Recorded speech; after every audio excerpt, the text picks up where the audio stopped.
Of course, these were pro-Palestinian protests, which saw a series of clashes with the police yesterday in a significant escalation of campus demonstrations across the UK. Well, let's find out more. Let's speak now to Dr. Ashok Kumar, who's the Associate Professor of Political Economy at Birkbeck University.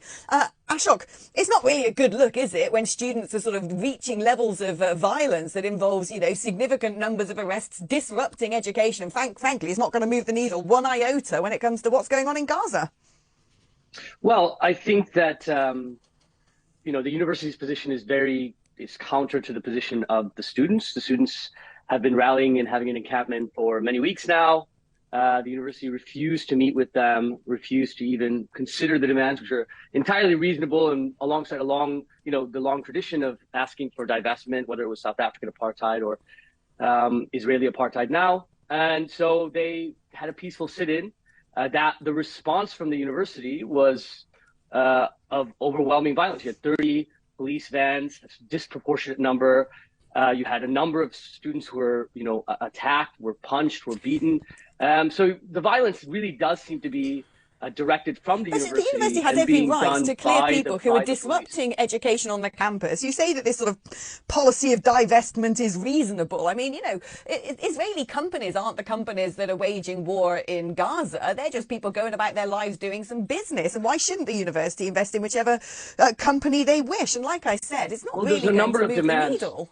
There are a number of demands. Firstly, the demand is for disclosure. Obviously, Alex, you believe that, universities and other institutions should disclose where they're investing money, of course. The second, that seems completely reasonable. The second is to divest from arms companies. Surely the university can divest from that seems mad to me. Like, with the arms companies thing, it's about 0.3% of Israel's arsenal comes from UK arms companies. And these are dual-use goods. These aren't actually weapons. These are like widgets and buttons that could be just as easily on a television set as inside a tank. So if it's inconsequential, then that's even more reason that it would cost them almost nothing to do it. So but then if universities sort of cut connections with big employers and important businesses, such as BAE Systems, which probably offer apprenticeships. Look, at the end of the day, we live in geopolitical chaos. We need weapons to protect ourselves. The last part is about breaking links with Israeli universities. Many of those universities. But why are we punishing Israeli universities? What have Israeli students done?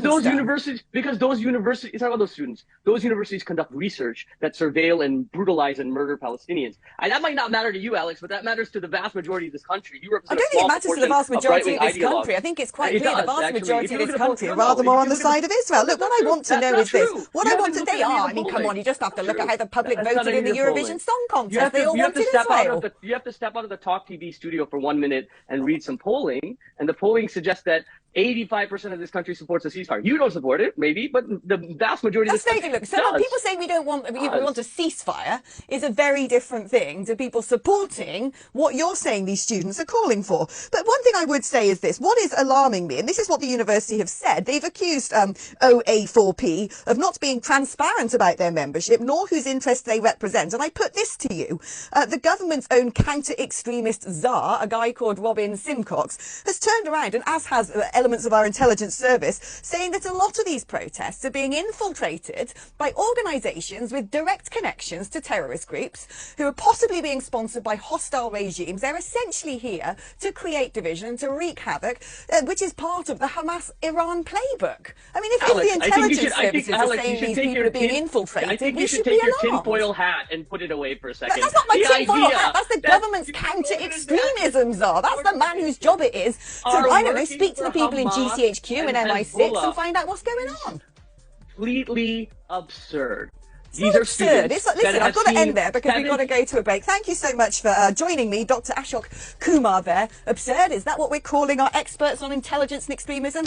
Hopefully not. Right, going to take a short break, have a cup of tea, catch my breath. Charlie, so we had fun before the break, didn't we? Anything you have to say about the student protests before we move on back to politics? Well, they're mad. I mean, they're not going to shift the dial. It's a very tense situation in the Middle East as it is. But I think universities, from what I've heard, have an absolute right to say, look, they're happy to meet students, but the students have to, clear up the camps because they're a blight on the university campuses, and B, take off your masks, because happy to have a conversation with someone that isn't sort of just masked up, who actually may not actually be a member of that university. Most that of is these just turned people up. aren't, are they? When people have looked into this, a lot of these people aren't students, and a vast number are actually Americans. They're not even Brits. So I just think if that's you and you're protesting, preventing other people from going about getting an education when they pay a good amount of money, making these world-leading universities look like a joke on the international stage, then they should have their student visas revoked and be sent back from whence they came.